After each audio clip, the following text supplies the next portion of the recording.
this video, we're going to be focusing on the classical voice, opera in particular. If you don't care about singing opera, or you don't ever plan to sing opera, watch anyway!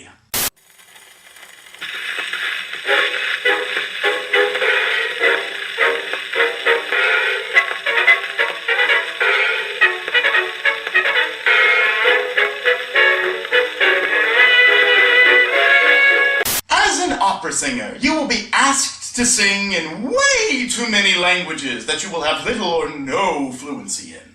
If you're like me, an American opera singer, nobody is a friend of ours. English will be your primary language. And perhaps your only language. I blame an educational system that waits to introduce other languages with any real systemic pedagogy until high school. We absorb that information best when we're still small children. Like everything we're exposed to as small children. Maybe that's why I still remember teenage turtle power. And all I can really remember of my German studies is Ich weiß nicht. Even though other opera singers from other countries may have a leg up on you because they'll know their native tongue, and perhaps English, and perhaps even a couple of other languages to boot, at least we American opera singers will never have to worry about having pronunciation this poor. Along in the strain, I'm living today. I'm ending everywhere. Take that, ever native speakers ever climbed up on a high horse? Of course, it is the goal of every singer, when performing in a foreign language, to try to live up to the expectations of a native speaker in both pronunciation and interpretation.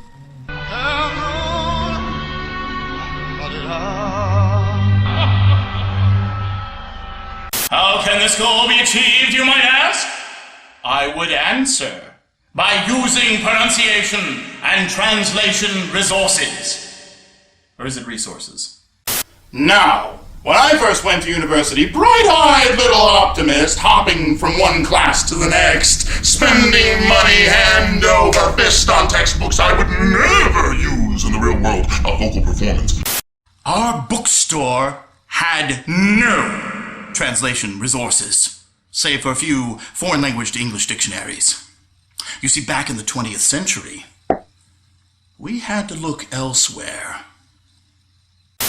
Having looked elsewhere, I found these word-by-word translations of songs and arias, parts 1 and 2, along with phonetic readings of songs and arias, 2nd edition, with revised German transcripts. These puppies were great. Although they didn't cover operas as a whole, they did cover a lot of arias and many art songs to boot.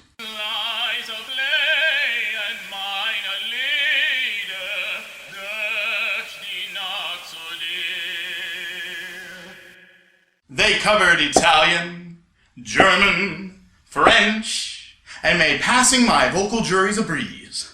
Now, if I wanted to serenade the hot foreign exchange students from Odessa, I would need this bad boy. Russian songs and arias, phonetic readings, word-by-word translations, and a concise guide to Russian diction. Oh man, after I got this book, I spent many a night studying this book. Not only will it help you with your Russian, but it also translates songs from composers like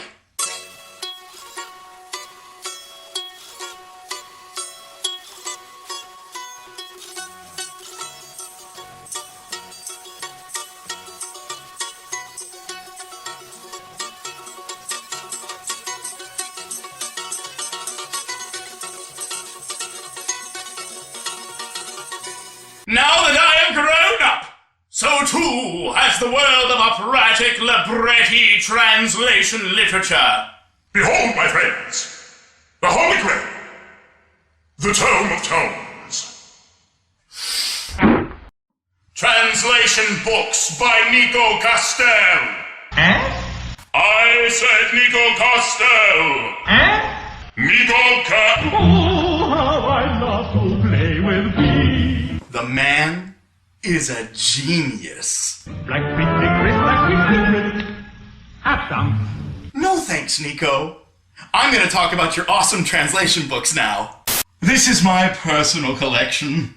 Not even close to being complete. For you younger singers, you might want these two red books. In them, every Mozart opera ever written, I think. In the first volume you will find these operas. In the second volume you will find these operas. Both books are nice when you need to translate Mozart's operas, but they will cost you. They will cost you around $80 a piece. That's no joke. Don't go broke. But let's not judge these books by their well-made and attractive hard-bound covers. Let's look inside and observe the loveliness. Here we have page 229 of the libretti of Mozart's completed operas by Nico Castel, Volume 1. The opera is Così fan tutte in the second act. Here we see the character Fiordiligi reacting to the aria just finished by Dorabella. He sings, Come tutto congiura se duro mio cor, ma no, si morra e non si ceda. The way Nico set his text is to put the libretto in bold, the literal translation beneath it, and, when the literal translation gets a bit odd, an anglicized text on the very bottom in parentheses. The text on the top, looking very much like the language the dragons speak in Skyrim. I used to be an opera singer like you, but then I took an arrow. Is IPA, the International Phonetic Alphabet.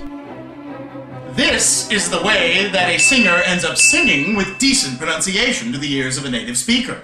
This linguistic alphabet will act as your initial guide, while life experience will further shape your linguistic interpretation of the many languages found in opera. But PDXVoiceTeacher, how can I tell her to utilize this magnificent alphabet? The answer, my friend, is not so much blowing in the wind as it is embossed on the cover of Nico's books.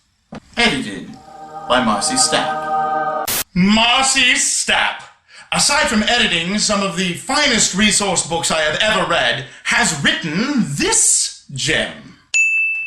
The Singer's Guide to Languages. And no, they don't come looking as crappy as this one. This poor bastard had the curse of being just too damn useful.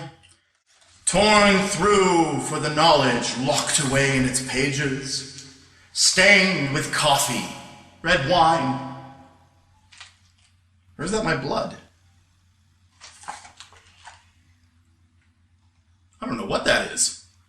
Inside this book is everything you need to understand phonetics, and thus IPA. This is the PDX voice teacher saying, live happy, be healthy, and sing to your full potential.